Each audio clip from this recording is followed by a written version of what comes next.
Assalamualaikum warahmatullahi wabarakatuh. Perkenalkan, nama saya Muhammad Idul Akbar Pratama. Saya berasal dari P3C. Di sini saya akan mempresentasikan hasil tugas saya mengenai arsitektur protokol. Pertama, kita harus mengetahui arti protokol. Protokol adalah rangkaian aturan yang membawahi proses pertukaran data di antara dua entiti atau merupakan persetujuan semua pihak yang berkomunikasi tentang bagaimana berkomunikasi tersebut. Sedangkan entity merupakan istilah yang menunjukkan pada elemen-elemen aktif pad sebuah layar yang dapat meliputi program-program aplikasi user, program transfer file, sistem manajemen data, terminal, dan lain-lain. Kemudian ada di arsitektur protokol. Arsitektur protokol yang paling banyak digunakan adalah suite protokol TCP atau IP. Tidak diperlukan interface yang sama pada semua mesin, asalkan setiap mesin dapat menggunakan protokol dengan benar. Daftar protokol yang digunakan oleh sebuah sistem, satu protokol per layer, disebut dengan protokol stack. Jadi arsitektur protokol yang sering digunakan itu adalah TCP atau IP dan tidak memerlukan interface yang sama pada semua mesin. Asalkan setiap mesin dapat menggunakan protokol dengan benar. Asalkan berjalan dengan benar, otomatis semua akan berjalan dengan baik.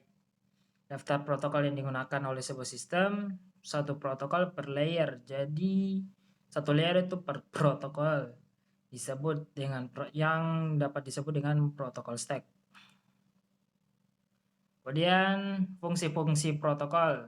Yang pertama ada encapsulation atau setiap PDU protokol data unit terdiri dari data dan information control.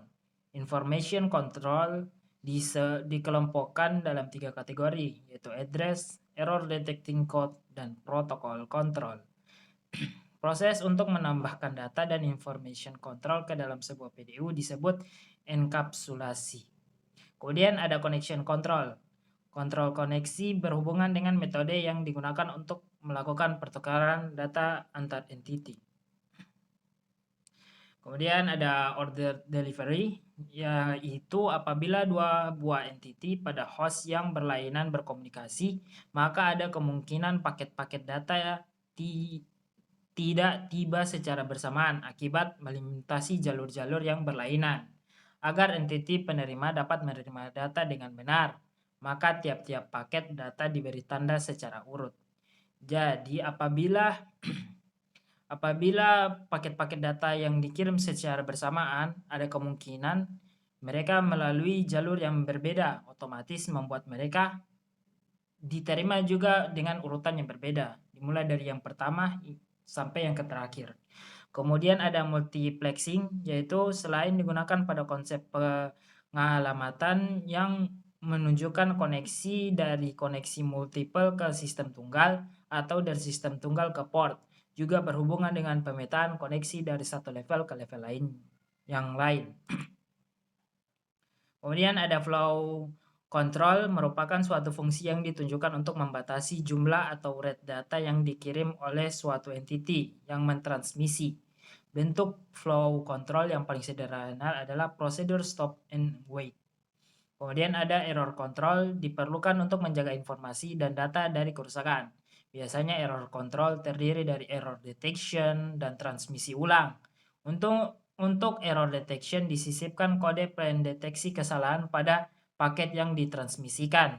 Jika dideteksi adanya kesalahan pengiriman oleh receiver, maka paket data tersebut dibuang dan dikirimkan permintaan untuk melakukan transmisi ulang paket data yang dibuang tersebut.